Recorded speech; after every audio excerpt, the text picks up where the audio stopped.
Hey guys, it's Starkiller and welcome back to Split Screen. As the final DLC for Star Wars Battlefront has released, fans can't help but wonder what's next for the franchise. With Battlefront 2 already confirmed for a holiday 2017 release date, here is everything we know about EA's Star Wars Battlefront 2 so far. The second game in EA's Battlefront series is being developed by DICE Stockholm, the developers of the first games, in collaboration with Motive Studios, a new studio formed by EA to solely make Star Wars titles.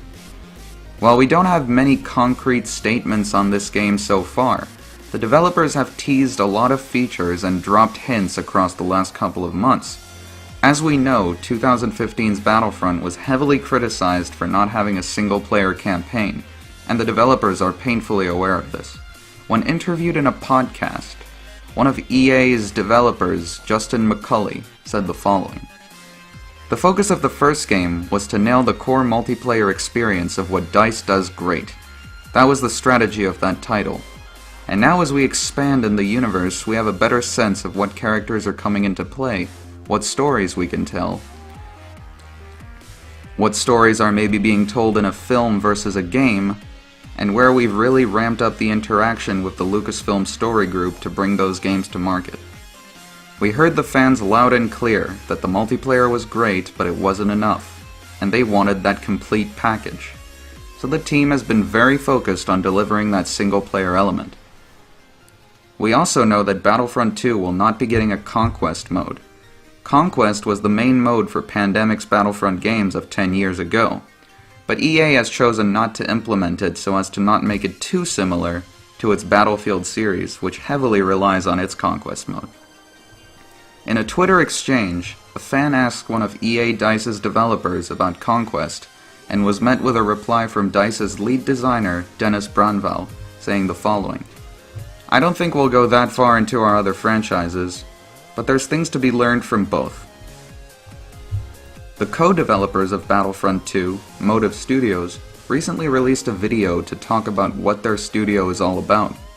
In the video, we are clearly able to spot little tidbits of information to give us insight into what they're developing for the next Battlefront game.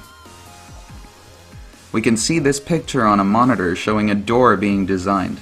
This is clearly the door of a Star Destroyer, suggesting we will get to take the fight into capital ships for the first time.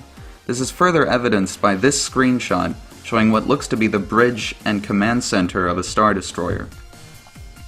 We can also spot a picture of what looks to be an aerial battle, with a hole punched into a Star Destroyer, perhaps suggesting destructible environments similar to Battlefield's Levolution system.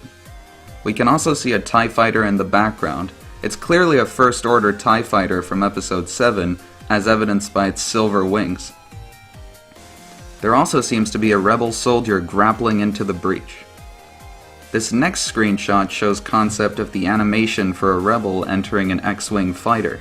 This is interesting because the last game didn't have stationary vehicles you could physically enter, instead using a power-up system to just teleport you into an already flying ship.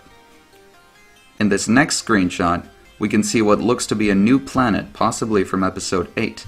The planet seems to have a lot of geysers and pits. The color scheme is reminiscent of Mustafar or Sullust with its gray, mountainous aesthetic.